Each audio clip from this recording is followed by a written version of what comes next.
காங்கிரஸ் வாக்குகள் முழுவதும் தாவேக்காவுக்கு வரும். யாரும் திமுகவுக்கு ஓட்டு போட மாட்டாங்க. தாவேக்கா போட்டியிடுகிற தொகுதியில திமுக இருக்குமானால் காங்கிரஸ் கட்சியினுடைய வாக்குகள் தாவேக்காவுக்கு வந்து சேரும். எங்களுக்கு தானாக வருகிறது.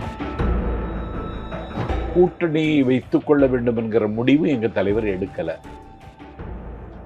தன்னந்தனியாக நின்றே வெற்றி பெற முடியும் என்கிற ஒரு நம்பிக்கை எங்கள் தலைவர்கிட்ட இருக்கு. நீங்க தானே ஆட்சியில பங்குன்னு ஒரு தூண்டில ஆட்சியில் பங்கு, அதிகாரத்தில் பங்குன்னு சொல்லி ஒரு தூண்டில போட்டது எதுக்கு?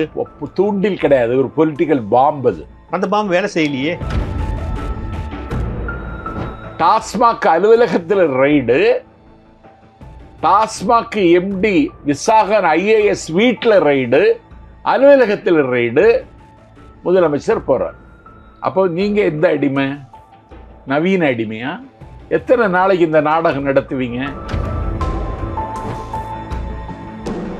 சரி, நீங்களே காம்ப்ரமைஸ் ஆகி இன்னொரு கொஞ்ச நாள்ல என்டிஏல கூட்டணியில் சேர்ந்துட்டு போறீங்க ஒரு செய்தி பலமா அடிபடுது. 2000 பேரோட தாவேக்காவுக்கு வர்றேன்னு சொல்றேன். தத்தளிக்கிறது, தடுமாறுகிறது. கட்சியை தக்க வைத்துக் கொள்வதற்கு அண்ணன் ஸ்டாலின் போராடுகிறார்.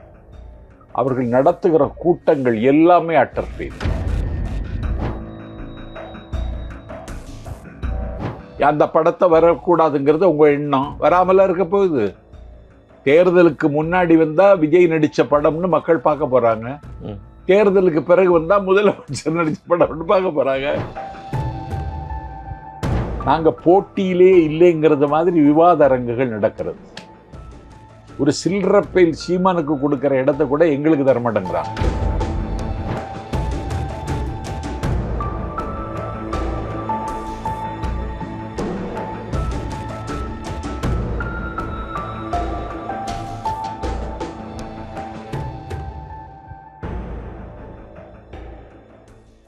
வணக்கம் வாவ் தமிழா நண்பர்களே. தமிழக வெற்றி கழகத்தின் பரப்புரை செயலாளர் திரு நாஞ்சில் சம்பத் அவர்களை சந்திக்கிறோம். வணக்கம். வணக்கம் சார். மாநில பேட்டியில் அவருடைய தேர்தல் அறிவிப்புகளில் அண்டபூர்ணி திட்டம், தாய்மாமன் சீரு, அண்ணன்மார் சீரு, பெண்டிற்கு 2500 பணம் பெண்களுக்கு, அப்படியே நிறைய அள்ளி விட்டுருக்காரு. நீங்கள்லாம் இலவசங்களை கட்டோடு எதிர்ப்பது போல முதல்ல பேசுனீங்க. உங்க தலைவர் எல்லாரும் பேசினாங்க, இன்க்ளூடிங் இவர் தலைவர் எல்லாருமே. இப்போ நீங்களே இலவசங்கள் அள்ளி விடுறீங்க. இது இலவசம்னு சொல்லக்கூடாது, இனாம்னு சொல்லக்கூடாது.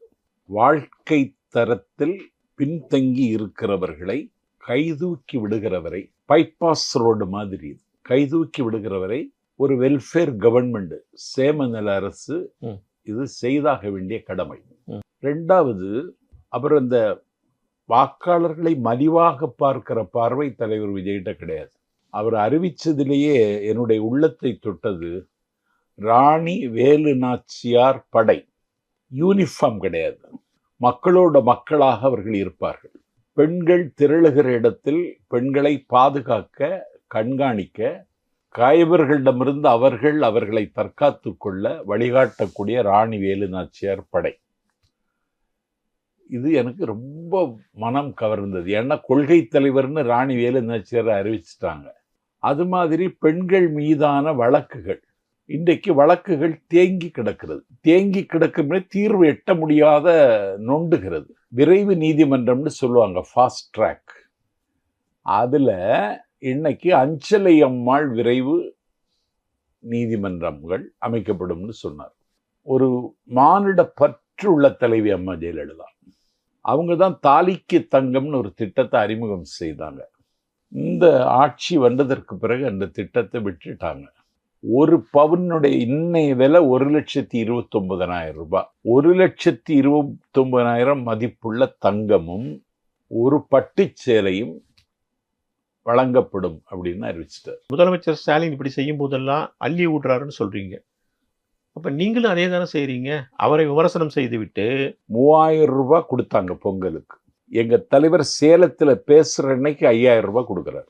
தாய்மார்களுக்கு தெரியும், மகாபாரத குருஷேத்திர யுத்தத்துல அர்ஜுனனுக்கு முன்னால் கண்ணன் தன்னுடைய விஸ்வரூபத்தை காட்டியது போல தமிழ்நாட்டு அரசியல்ல விஜய் விஸ்வரூபத்தை காட்டுகிறார். ஒரு 75 ஆண்டு கால பவளவிழா கண்ட கட்சி நடுங்குகிறது, தத்தளிக்கிறது, தடுமாறுகிறது. கட்சியை தக்க வைத்துக் கொள்வதற்கு அண்ணன் ஸ்டாலின் போராடுகிறார். அவர்கள் நடத்துகிற கூட்டங்கள் எல்லாமே அட்டர் ஃபெயிலர். இல்லையே, நல்ல கூட்டம் தானே வருது. கேளுங்க, அண்ணன் சேகர் பாபு ஸ்டாலின் பிறந்த நாள் போடுறார். பேசுகிறவர் யாருன்னா திமுகவுக்கு சம்பந்தம் இல்லாத தராசு ஷியாம். பேசுவது யார் என்றால் அப்துல் கலாமனுடைய உதவியாளராக இருந்த என் நல்ல நண்பன் பொன்ராஜ். பேசுவது யார் என்றால் சாலமன் பாப்பையா பட்டிமன்றத்தில் ஒரு பப்புன் வேலை பார்க்கிற ராஜா. பேசுவது யார் என்றால் வி.சி. குகநாதன். நாஞ்சில் சம்பத் கேட்கிறேன், திமுகவுக்கு இவர்களுக்கு என்ன சம்பந்தம்? திமுக மேடை உள்ளீடற்று விட்டது. மாலை நேரத்து பல்கலைக்கழகங்கள் திமுக மேடை என்று அண்ணா சொன்னார். அப்படி அன்னைக்கு பேசினாங்க. ஒரு கருப்பு நீக்ரோக்களினுடைய அடிமைத்தனத்தை முறிப்பதற்கு ஆணை போட்ட ஆபிரகாம் லிங்கனை பள்ளிக்கூடமும் பல்கலைக்கழகமும் சொல்லித் தரவில்லை, அண்ணா சொல்லி தந்தார் தமிழ்நாட்டு மக்கள். சரி, மக்கள் அறிந்த முகங்களை தேடி பிடித்து பேச வைக்கிறதுல என்ன தப்பு நினைக்கிறீங்க நீங்க? ஏன் திமுகவில் அப்படி யாரும் இல்லை? நடுநிலையாளர் பேசுவோம், இன்னொரு வெயிட் வரும்னு அவங்க நினைக்கலாம்ல. அந்த வெயிட் வரணும் இல்ல? ஆமா, வரலையே. வரலன்னு எப்படி சொல்றீங்க? பொதுக்கூட்டம் போட்டிருக்கணும்ல. அரங்கத்துக்குள்ள ஏன் போடுற? மக்கள் அறிந்த முகம் வி.சி. குகநாதன், பட்டிமன்ற ராஜா, நண்பர் பொன்ராஜ், தராசு ஷியாம். அப்ப நீ ஏன் அரங்கத்துக்குள்ள போடுற? அம்பத்தூர்ல ஒரு கல்யாண மண்டபத்துக்குள்ள ஏன் போடுற? மக்களை சந்திக்கவே அஞ்சுகிறார்கள் என்பது மட்டுமல்ல, மக்களிடமிருந்து திமுக அந்நியப்பட்டு விட்டது. சரி, மக்களை சந்திக்க அஞ்சுகிறார்கள், அந்நியப்பட்டு விட்டதுங்கிறீங்க. இப்ப திருச்சியில பிரம்மாண்டமான மாநாடு, எவ்வளவு பெரிய கூட்டம், எவ்வளவு பெரிய இது. 10 லட்சம் பேர்னு சொல்றாரு அண்ணன் கே என் நேரு. 10 லட்சம் பேர் மாநாட்டுக்கு வராங்கன்னா ஏன் 1,35,000 சேர் போட்ட? அந்த கும்பல் திரட்டப்படுகிற கூட்டம்னு உங்களுக்கு தெரியலையா? மாநாட்டு நடவடிக்கைகளை பாருங்க. அன்னைக்கு மாநாடு எப்படி இருக்கும்? குழந்தையோட தொட்டில் கட்டி போட்டிருக்கும் மாநாடு. அது அண்ணா காலம், அது கலைஞர் காலத்திலே நடந்துச்சு. இன்னைக்கு ஸ்டாலின் பேச்சையும் உதயநிதி பேச்சையும் கேட்பதற்கு திமுகவில் யாரும் தயாரா இல்லை. அவங்க என்ன சொல்றாங்க? உங்களை வேடிக்கை பார்க்க ஒரு கூட்டம் வருது அப்படிங்கிறாங்க. விஜயை வேடிக்கை பார்க்க தான் ஒரு கூட்டம் வருதுங்கிறாங்க. வேடிக்கை பார்க்க வருகிற கூட்டம்னா உங்ககிட்ட கூத்தாடின்னு சொன்னீங்க, விஜய்க்கு பேரை சொல்ல தவிர்த்தீங்க, உங்களுக்கு நாக்கு சுளுக்குது. அட்டக்கத்தின்னு சொன்னாங்க. பழைய அடிமைகள் புதிய அடிமைகள்னு சொன்னார் உதயநிதி. சரி சரி, நீங்க அடிமை இல்லையா? 4 நிதி ஆயோக் கூட்டத்திற்கு தமிழ்நாட்டினுடைய முதலமைச்சர், மக்களால் தேர்ந்தெடுக்கப்பட்ட முதலமைச்சர் டெல்லிக்கு போகல. 5வது நிதி ஆயோக் கூட்டத்துக்கு ஏன் போனார்? நீ அடிமை இல்லையா? ஆகாஷ் பாஸ்கரன் யாரு? அவன் சினிமா தயாரிப்பதற்கு எங்கிருந்து வந்தது பணம்? அவனோடு இருக்கிற ரித்திஷ் யார்? எல்லாம் உதயநிதியோடு ஒட்டி உறவாடுகிற பணப்பரிவர்த்தனை செய்கிற கும்பல் அது. இன்னைக்கு அவங்க மேல அமலாக்கத்துறை ரைடு, அவங்களை கண்காணிக்கிறார்கள். அடுத்த விலங்கு உதயநிதிக்கென்று அவர்கள் முடிவெடுத்து விட்டார்கள். அதனால முதலமைச்சர் போறார். டாஸ்மாக் அலுவலகத்தில் raid, TASMAC MD Visakan IAS வீட்டில் ரைடு, அலுவலகத்தில் ரைடு, முதலமைச்சர் போறார். அப்போ நீங்க எந்த அடிமை? நவீன அடிமையா? எத்தனை நாளைக்கு இந்த நாடகம் நடத்துவீங்க? SIR கண்டிக்கிற நீ, மேற்கு வங்காளத்தினுடைய முதலமைச்சர் மம்தா பானர்ஜியும் கண்டிக்கிறாங்க. உச்ச நீதிமன்றத்தில் வழக்கு தொடுக்கிறாங்க. அவங்க அபிஷேக் சிங்கை கூப்பிட்டாங்களா? நாரிமனை கூப்பிட்டாங்களா? அவங்களே கவுனணிஞ்சிட்டு சுப்ரீம் கோர்ட்ல போய் நின்னாங்க. உலகத்தின் கவனமே இன்னைக்கு உச்ச நீதிமன்றத்தின் மீது கவிந்தது. அவர்களே கவுன் போட்டுவிட்டு நீதிமன்றத்தில் நின்று வாதாடினார்கள். நீ செய்வியா? எல்லாராலையும் எதுக்கு செய்யணும்னு நினைக்கிறீங்க? அதுக்கேற்ற எக்ஸ்பர்ட்ஸ் இன்னும் பெட்டரா செய்யலாம்ல. அவங்களுக்கு அந்த படிப்பு இருந்தது, அந்த கான்ஃபிடன்ஸ் செஞ்சாங்க. நான் என்ன சொல்றேன், அவங்க காம்ப்ரமைஸே பண்ணல, இவங்க சமரசம் ஆகிட்டாங்க. சரி, நீங்களே காம்ப்ரமைஸ் ஆகி இன்னொரு கொஞ்ச நாள்ல NDAல கூட்டணியில் சேர்ந்துட்டு போறீங்கன்னு ஒரு செய்தி பலமா அடிபடுது. அது யாரும் அவிழ்த்து விடுகிற செய்தி, கட்டவிழ்த்து விடுகிற பொய் செய்தி. கடைசி நேரத்துல உங்களுக்குள்ள பல சிக்கல்களை தீர்க்கிறது. எங்களுக்கு என்ன சிக்கல் இருக்கு? பட சிக்கல்ல இருந்து ஆரம்பிச்ச பல விஷயங்கள் இருக்குல்ல. பட சிக்கல் தான் வெளியில தெரிஞ்சாச்சு. அந்த படத்தை வரக்கூடாதுங்கிறது உங்க எண்ணம். வராமல இருக்க போகுது. தேர்தலுக்கு முன்னாடி வந்தா விஜய் நடிச்ச படம்னு மக்கள் பார்க்க போறாங்க. தேர்தலுக்கு பிறகு வந்தா முதலமைச்சர் நடிச்ச படம் பார்க்க போறாங்க. எத்தனை நாள் நீ வெளிச்சு வைப்ப? நதி நடக்க மறுத்தாலும் வெள்ளம் நிற்காது. தேதிகள் கிளிபட உடன்படாவிட்டாலும் நாளை நடக்கும். நாளை வேளை எங்கள் தலைவருக்குரியது. வேளை வரும், வெற்றி விரைந்து வரும், அது நாளை வரும், எங்கள் தளபதிக்கே வரும் என்கிற நம்பிக்கையில தான் என்னை போன்றவர், நான் பல பிளாட்ஃபார்மை பார்த்தவனா, ஆயிரக்கணக்கான மக்கள் மத்தியில பேசினவனா. சரி, இவ்வளவு ஸ்ட்ரென்த் சொல்றீங்கல்ல, நாளைய முதல்வர்னு சொல்றீங்கல்ல, எல்லாம் சரி. 1/2% கம்மியா 0.45 வச்சிருக்கிற தேமுதிக அங்கதானே போய் சேருது. ஏன் இங்கே வரல? இதுக்கே திமுக வெட்கப்பட வேண்டாமா? ஏன் வெட்கப்படணும்? 1% வாக்கு இல்லாத அந்த கட்சியை கூட நீ கூட்டணி வச்சுக்கிட்ட. நான் கேட்கறது, பிரேமலதா விஜயகாந்த் நீங்க மனச்சாட்சிப்படி நடந்து கொண்டீர்களா? திமுக அதிமுக தவிர தமிழ்நாட்டில் இன்னொரு சக்தி ஊடுருவக்கூடாது என்பதில் அதிமுகவும் தெளிவாக இருக்கிறது, திமுகவும் தெளிவாக இருக்கிறது. கேப்டன் விஜயகாந்த் கட்சி தொடங்கி, தேசிய முற்போக்கு திராவிடர் கழகத்தை தொடங்கி, அவருடைய வியர்வையில் விளைந்த வெள்ளி காசுகளால் கட்டப்பட்ட மாளிகை கோயம்பேடு மாளிகை. சாலை போக்குவரத்து துறை அமைச்சராக இருந்த TR பாலு பாலம் கட்டுவதற்கு இடையூறாக இருக்கிறதுன்னு அந்த மாளிகையை தகர்த்தார். மனது அளவில் விஜயகாந்த் உடைந்து போனார். அன்றைக்கு தேமுதிகவை குறிவைத்து ஒரு கட்டிடத்தை தகர்த்தார்கள். ரொம்ப பாதிக்கப்பட்டார். உடல் நலிவுற்றதும், ஒரு மனச்சோர்வுக்கு ஆளானதும், ஒரு முடங்கி போனது மாதிரி ஒரு முடிவுக்கு வர வேண்டிய நிர்பந்தமும் நெருக்கடியும் அவருக்கு அந்த புறச்சூழல் தான் காரணம். தன்னுடைய மாலை சூட்டிய மணாளனுக்கே இந்த ஆபத்தை விளைவித்தவர்கள் இவர்கள். இவங்க கூட நம்ம கூட்டணி சேரக்கூடாது என்று சொல்லக்கூடிய, சேரக்கூடாதுங்கிற நெறி கூட பிரேமலதாவுக்கு தெரியலையா? அப்போ அவர்கள் பேரம் பேசுவார்கள். பேரத்தை நீங்கள் படிவீர்கள் என்றால் தேமுதிகங்கிற பேரை எதுக்கு வச்சிருக்கீங்க? பேரம் பேசுகிற கட்சின்னு வச்சுக்கிடுங்க. சரி, அவங்க கூட ஏன் உங்கள்கிட்ட வர மாட்டேங்கிறாங்க? நாங்க பேரம் பேச மாட்டோம். விஜயகாந்த் அவ்வளோ உதவி பண்ணியிருக்காரு ஆரம்ப காலத்தில். 2 பேரும் அண்ணன் தம்பின்னு சொல்கிற அளவுக்கு பழகியிருக்காங்க. அப்படி இருக்கும்போது ஏன் அவங்க பிரேமலதாக்கு அந்த விஷயம் தெரியுமில்ல? தம்பினே சொல்லியிருக்காங்க பிரேமலதா. ஏன் அங்கே போய் சேரல? அந்த கட்சியில் சேர்ந்தா தனக்கு எதிர்காலம் இருக்குமான்னு சந்தேகப்பட்டு தான் இங்கே வராங்க. நாங்கள் பேரம் பேச தயார் இல்லை. கூட்டணி வைத்துக் கொள்ள வேண்டும் என்கிற முடிவு எங்கள் தலைவர் எடுக்கலை. தன்னந்தனியாக நின்றே வெற்றி பெற முடியும் என்கிற ஒரு நம்பிக்கை எங்கள் தலைவர்கிட்ட இருக்கு. நீங்க தானே ஆட்சியில பங்குன்னு ஒரு தூண்டில, ஆட்சியில் பங்கு, அதிகாரத்தில் பங்குன்னு சொல்லி ஒரு தூண்டில போட்டது எதுக்கு? தூண்டில் கிடையாது, ஒரு பொலிட்டிக்கல் பாம்பு. அது அந்த பாம்பு வேலை செய்யலையே. அந்த பாம்பு தான் வேலை செய்துதான் காங்கிரஸுக்குள்ளேயே கழகத்துக்கு கைகால் முளைச்சது. கழகம் முடிஞ்சு கழகத்துல சேர்ந்தாங்க. இப்ப என்னாச்சு தெரியுமா? காங்கிரஸ் வாக்குகள் முழுவதும் தாவேகாவுக்கு வருது. எப்படி சொல்றீங்க? அவங்க யாரும் திமுகவுக்கு ஓட்டு போட தயார் இல்லை. நீங்க ஒரு காங்கிரஸ்காரன கேளுங்க, யாரும் திமுகவுக்கு ஓட்டு போட மாட்டாங்க. தாவேகா போட்டியிடுகிற தொகுதியில திமுக இருக்குமானால் காங்கிரஸ் கட்சியினுடைய வாக்குகள் தாவேகாவுக்கு வந்து சேரும். எங்களுக்கு தானாக வருகிறது. நாங்க கேன்வாஸ் பண்ணாமலே வருகிறது. நாங்க கேன்வாஸே பண்ணல. நீங்க சொல்றது உண்மையா இருந்தா அங்க ரிவோல்ட் நடந்திருக்குமே, நடக்கல. பேச்சுவார்த்தை முடிச்சிட்டு வெளியில வர்றார் காதர் மைதீன், பேராசிரியர் காதர் மைதீன் மயங்கி விழுகிறார். ஏன்? வெயில் தாங்கல. தமிழ்நாட்டில் 40 இடங்கள் வைத்திருந்த கட்சி இந்திய யூனியன் முஸ்லீம் லீக். அதை உடைத்தது யார்? அதை உருக்குலைத்தது யார்? சமது லத்தீப் சண்டை பூட்டி விட்டது யார்? இஸ்லாமிய பெருமக்களினுடைய வாழ்வுரிமைக்காக தொடங்கப்பட்ட இயக்கத்தை சின்னாபின்னமாக்கியது யார்? கருணாநிதி. அந்த கவலை அவருக்கு இருக்கு. போன தேர்தலில் 3 தொகுதியில நின்றார், ஜெயிக்கலைங்கிற காரணத்தை காட்டி 3-2 ஆக்கிட்டாங்க. மனசு உடைஞ்சிடுச்சு. சரி, இவ்வளவு தெரிஞ்சு இஸ்லாமியர்கள் தனக்கு பாதுகாப்பு டிஎம்கேக்கு தானே போறாங்க. அதைத்தான் நாங்க உடைக்கிறோம். இப்போ மேல பழையத்துல நான் பேசினேன். 168 பேர் கைது செய்யப்பட்டார்கள் கோயம்புத்தூர் பாம்பு பிளாஸ்ட்ல.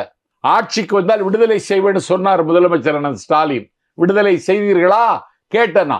முத்தலாக் சட்டத்தை இந்த நாட்டில் பிஜேபி கொண்டு வந்த பொழுது நபிநாதர் ஸல்லல்லாஹு அலைஹி வஸல்லம் 1500 ஆண்டுகளுக்கு முன்னால வகுத்த ஷரியத் சட்டத்தின் மீது அத்துமீறல் செய்வதற்கு மோடிக்கு அதிகாரம் கொடுத்தது யார்? திமுக கண்டிச்சுதா? நான் கேட்டேன். குடியுரிமை திருத்த சட்டத்தை கொண்டு வந்து இஸ்லாமிய பெருமக்களை நாடற்றவர்களாக மாற்றுவதற்கு இன்றைக்கு பிஜேபி கட்சி தீர்மானித்திருக்கிறது என்றால் இதை எதிர்த்து நீங்கள் என்ன நடவடிக்கை எடுத்தீர்கள் நான் கேட்டேன். காலமாக திமுகவை கண்மூடித்தனமாக நம்பி வாக்களித்திருக்கிற இஸ்லாமிய பெருமக்களை விழித்துக் கொள்ளுங்கள். நீங்க எவ்வளவு சொன்னாலும் அவங்க என்ன நினைக்கிறாங்க, இவங்க கடைசியில பிஜேபியோட பி டீம் அங்க போயிடுவாங்கங்கிற பயத்துல தானே இஸ்லாமியர்கள் இந்த பக்கம் வர மாட்டேங்கிறாங்க. பாருங்க, நான் புதுக்கோட்டைக்கு பேச போயிருந்தேன். வைரம் சின்னத்துல சுயேட்சையாக நின்ற தம்பி, மாநகராட்சி மன்ற உறுப்பினர், அவர் தான் மாவட்ட செயலாளர். யாருக்கு? தாவேகாவுக்கு. திலகர் திடல்ல கூட்டம். 39 ஆண்டு காலம் தமிழ்நாட்டில் சுத்தி வர்றேன். திலகர் திடல்ல நான் இதுவரைக்கும் பேசினதில்லை. திலகர் திடல் நிரம்பி வழிகிறது. வலது பக்கத்தில் இருக்கிற சாலையை ஆக்கிரமித்து கொண்டு மக்கள் நிற்கிறார்கள். பர்வேஷ் முகமது அவருக்கு பேர். அவரு இந்த கூட்டத்தை நடத்திட்டு, நானே இந்த மாதிரி கூட்டத்தை பார்த்ததில்லை அப்படின்னு. ஏன் கூட்டம்? தலைவர் கூட்டம் இல்லை. அதை நீங்க உடனே கடந்து போயிடுவீங்க. சினிமா செல்வாக்கு, ஸ்டார்ஸ் உட்கார்ந்து. நான் பேசின கூட்டத்துக்கு நான் பேசுறேன். நண்பர் ராஜ்மோகன், துணை பொதுச் செயலாளர், அவர் பேசுகிறார். அந்த கூட்டத்தில் இவ்வளவு பெரிய கூட்டம். இன்னைக்கு எனக்கு காலையில செய்தி, இனாம் களத்தூர் கேள்விப்பட்டிருக்கீங்களா? இல்ல. திருச்சிக்கு பக்கத்துல இருக்கு. அங்க இம்மார்டல் அப்படின்னு சொல்லி ஒரு புத்தகத்தை வெளியிட்டார். அவருக்கு பேரு ஷாகுல் ஹமீது. மார்க்க பேரறிஞர், தவ வாழ்க்கை வாழ்கிறவர், இஸ்லாத்தின் மீது அழுத்தமான நம்பிக்கை கொண்டவர் அல்ல, அதை நடைமுறைப்படுத்துவதற்கு தன்னை தியாகம் செய்கிற பெருமகன். அவருடைய புதல்வர் ஹபீபுர் ரஹ்மான் எனக்கு தொலைபேசியில் தொடர்பு கொண்டு 2000 பேரோட தாவைக்காவுக்கு வர்றேன்னு சொல்றார். எப்ப? இன்னைக்கு காலையில. ஏங்க அந்த வாய்ப்பை உருவாக்கித்தாங்கன்னு கேட்கிறார். நான் இதுக்கு என்ன செய்யலாம்? பர்வேஷ் முகமதுட்டே பேசுவோம். அவர் கொஞ்சம் செல்வாக்கோடு இருக்கார் தாவைக்காவில். தலைமையோட நெருங்கிய தொடர்பில் இருக்காரு.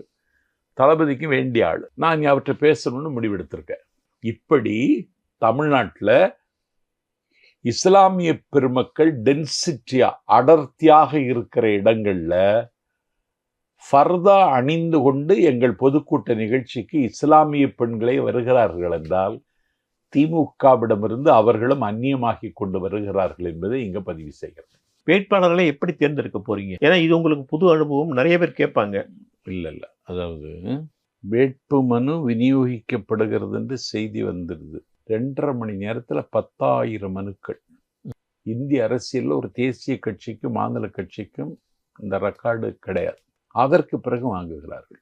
அதுக்கு பிறகு டேட்டை எக்ஸ்டெண்ட் பண்றாங்க. 16ஆம் தேதிங்கிறத 20ஆம் தேதிக்கு மாத்துறாங்க. அலுவலகம் பூரா பூர்த்தி செய்யப்பட்ட விண்ணப்பங்களால அலுவலகம் நிறைந்திருக்கிறது. எல்லாரும் இந்த கட்சியில் வேட்பாளர் ஆகணும்னு விரும்புறாங்க, நிர்வாகிகளாக இருக்கிறவங்க எல்லாரும்.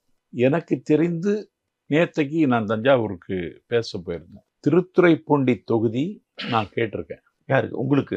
இல்லை, ஒரு தம்பி வந்து சொல்றார், அவர் பூண்டி புஷ்பம் காலேஜில் பேராசிரியர். நான் திருத்துறைப்பூண்டி தொகுதி கேட்டிருக்கேன், எனக்கு நீங்கள் உதவி பண்ணணும்னு என்கிட்ட கேட்டார். நான் சொன்னேன், நான் தலைவர்கிட்ட சொல்லியிருக்கேன் தம்பி, ஒரு செல்ல குழந்தையின் அத்துமீறல் கூட என்னிடத்தில் இருக்காது. கேம்பெயின் செக்ரட்டரின்னு எனக்கு ஒரு பொறுப்பு தந்திருக்கீங்க. அந்த பொறுப்புக்கு உரியவனாக என்னை நான் தக்க வைத்துக் கொள்வதற்காகவே நான் போராடுறேன். நான் இதுக்கெல்லாம் உதவி செய்ய முடியாது. நேர்காணலுக்கு கூப்பிடுவாங்க, போங்க, வெற்றி பெறுவதற்கான வாய்ப்பை நீங்கள் அங்கே போய் சொல்லுங்க, தலைவர் பார்த்து முடிவெடுப்பார் அப்படின்னு. சரி, அங்கேயே நேர்காணல்ல பணம் விளையாடுமா? கிடையாது. எனக்கு தெரிஞ்சவங்க இப்படி கேட்குறாங்க ஏண்டைய.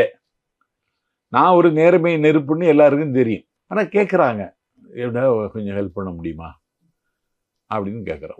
ஒரு பழம்பெரும் குடும்பத்து பிள்ளை, தஞ்சை ராமமூர்த்தின்னு சொல்லுவாங்க, அவருக்கு பேரன் கேட்குறான். அவருக்கு பேரை சொல்லி நான் வர்றேன் அப்படின்னு கேட்குறான். நான் உதவ முடியாது. தலைவர் நேர்காணல் வச்சிருக்காரு, நீ மெரிட் உள்ளவனாங்கிறத அவர் தான் தீர்மானிப்பார். சந்திக்கிற முதல் தேர்தல் தோற்று விடக்கூடாது, அது ரொம்ப முக்கியம். யார் வெற்றி பெறுவார்களோ அவர்களுக்கு இடம் கிடைக்கும்னு நான் நினைக்கிறேன். ஏன்னா எங்க வார் ரூம்ல அதுக்கான வேலை நடந்துட்டே இருக்கு. 234 தொகுதியினுடைய தலையெழுத்தும் எங்க வார் ரூம்ல இருக்கு.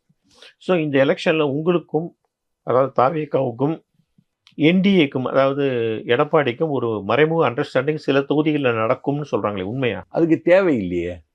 ஏன்னா நாங்கள் அவங்கள ஒரு பொருட்டாவே கருதலையே. சில தொகுதிகளில் வீக்கான கேண்டிடேட் எடுத்து வரதும் பரஸ்பரம் நீங்கள் 2 பேரும் உதவிக்க போறீங்க அப்படிங்கிறப்பல செய்திகள் வருது. அப்படி வந்தால் களங்கம் வந்துவிடும் கட்சிக்கு. புதிய வாக்காளர்கள் இருக்காங்கல்ல, ஆமா. அவங்க தான் இந்த போராட்டத்துல முன்னணியில நிக்கிறாங்க தலைவரை நம்பி. 12.5 லட்சம் ஓட்டு இருக்கு, 18 to 19 வயசு. அந்த வாக்குகள் எல்லாம் எங்களுக்கு. அதனால இந்த மாதிரி வேலையெல்லாம் ஒரு செல்வாக்கிழந்த தலைவர் எடப்பாடி பழனிசாமி. அந்த கட்சியில 3 முறை முதலமைச்சராக இருந்தவர் இங்க இருக்க முடியலன்னு வெளியேறிட்டார். அவர் வெளியேறதை ஏத்துக்கிட முடியாது, அது வேற. போயிட்டார். இப்படி அந்த கட்சியை தக்க வைத்துக் கொள்ள வேண்டும் என்கிற ஒரு குறைந்தபட்ச ஜனநாயக பண்பு கூட இல்லாம அந்த கட்சி இன்னைக்கு சிதிலமாகிட்டு. அவருக்கு வர்ற கூட்டமெல்லாம் க்ரௌடு கிடையாது, அது ஒரு கும்பலை கொண்டு கூட்டிட்டு வந்து அவர் 20 நிமிஷம் ஒரு எதிர்கட்சி தலைவர் என்னெல்லாம் பேசணும் அதெல்லாம் பேசுறது இல்லை. அவர் ஏதோ உளறி கூட்டிட்டு போறார். அதனால நாங்க அதை ஒரு பொருட்டாவே கருதலை. கட்சி ஆரம்பிச்சு 2 வருஷம் ஆயிடுச்சு, 2 வருஷம் மேல ஆயிடுச்சு. இப்போவும் உங்கள் தலைவரை பார்ப்பது அவ்வளவு ஈஸி இல்லைன்னு எல்லாருமே சொல்றாங்க. அப்படியா? நீங்க சந்திக்கிறீங்களா? ஃப்ரீயா சந்திக்கிறீங்க? நான் இன்னைக்கு மகளிர் தினத்துக்குனே சந்திச்சேன். இல்ல, எல்லாரும் அப்பாயின்மெண்ட் வாங்கிட்டு அவ்வளவு ஈஸியா அவர் சந்திக்க முடியல. அப்படிதான் இருக்கணும். ஈஸியா சந்திச்சா அவருக்கு முதல் தேர்தல் இது, வெற்றி பெற வேண்டும் என்று வியூகம் வகுத்துட்டாரு. இதுல வெற்றி பெறுவதில் நம்ம பின்னடைவு ஏற்பட்டா இயக்கத்துக்கு, ஏன்னா அவர் இப்போ சினிமா வாழ்க்கையை விட்டுட்டாரு, வாழ்க்கையை விட்டு பொது வாழ்க்கை வராரு. ஒரு மாற்றத்திற்கான அறிகுறி தமிழ்நாட்டில் தெரியுது. காட்மாண்டு இருக்கு பாருங்க, நேபாளம். நேபாளத்துல மன்னர்கள் ஆட்சி நடந்த மண்ணுல இன்னைக்கு ஒரு பெரிய புரட்சி சூழ் கொண்டிருக்கிறது. பழம் பெரிச்சாளிகள், 10ஆம் பசலிகள், பழம் தின்று கொட்டை போட்டவர்களை எல்லாம் கட்டாசி தூக்கிட்டு சர்மா ஒளியில போயிட்டாரு. ஆமா, தூக்கிட்டு ஊழலுக்கு எதிராக ராப்பாடல் பாடிய ஒரு தம்பி 30 வயதுல காட்மாண்டுல மேயர் ஆகி, பல்வேர் ஷா இன்னைக்கு நேபாளத்தினுடைய அதிபர் என்கிற சிகரத்தை தொட்டுட்டார். அரசியல் மாற்றம், ஆட்சி மாற்றம் என்பது சாத்தியம் என்பதை பல்வேர் ஷா இன்றைக்கு காட்மாண்டில் நிரூபித்திருக்கிறார். நாளைக்கு கன்னி தமிழ்நாட்டில் எங்கள் தலைவர் நிரூபிப்பார். அதனால நாங்க புலி வேட்டைக்கு புறப்பட்டிருக்கோம். எலிகளை பற்றி நாங்கள் கவலைப்படுவதில்லை. தாவேகா வந்து ரொம்ப ஓவர் கான்பிடென்டா இருக்கோ? ஓவர் கான்பிடென்ட் தலைவருக்கு வர்ற கூட்டத்தை வச்சு போட்டா நீங்க அது கணக்கெடுக்கல முடியாதும்பீங்க. கூட்டம் அகரம் சரியில்லை. வேலூர் தாண்டி, குடியாத்தம் தாண்டி அகரம் சரியில்லை. எங்க தலைவருக்கு 82 நிபந்தனை விஜயமங்கலத்துல, 52 நிபந்தனை சேலத்துல, 42 நிபந்தனை அகரம் சரியில்லை. அவருக்கு வந்து வேனில் புறப்பட்டு போறார். பூந்தமல்லி தாண்டி அவரு வாலாஜாவுக்கு எல்லைக்கு வருகிற பொழுது கூட்டம். இந்த கூட்டம் அகரம் சேரி வரைக்கும் நிக்குது. தமிழ்நாட்டில் இப்படி யாராவது இதை சாதிக்க முடியுமா? இந்த இடத்துக்கு வர முடியுமா? இன்னைக்கு ஊடகங்கள் வளைக்கப்படுகின்றன. நெறியாளர்கள் இன்றைக்கு எங்கள் தாவேக்காவின் பெயரை சொல்லி கோடீஸ்வரர்கள் ஆகிவிட்டார்கள். பேரை சொல்ல விரும்பல. நாங்க போட்டியிலே இல்லைங்கிறது மாதிரி விவாத அரங்குகள் நடக்கிறது. ஒரு சில்லறப்பையில் சீமானுக்கு கொடுக்கிற இடத்தை கூட எங்களுக்கு தரமாட்டேங்கிறாங்க. அதனால நாங்கள் தான் வெற்றி பெறப் போகிறோம் என்பதற்கு இதெல்லாம் அடையாளம். ஸோ பல விஷயங்களை உங்களுக்கே உண்டான ஆவேசத்தோட விறுவிறுப்போட பேசுனீங்க. மிக்க நன்றி. நன்றி, வணக்கம். மறுபடியும் சந்திப்போம்.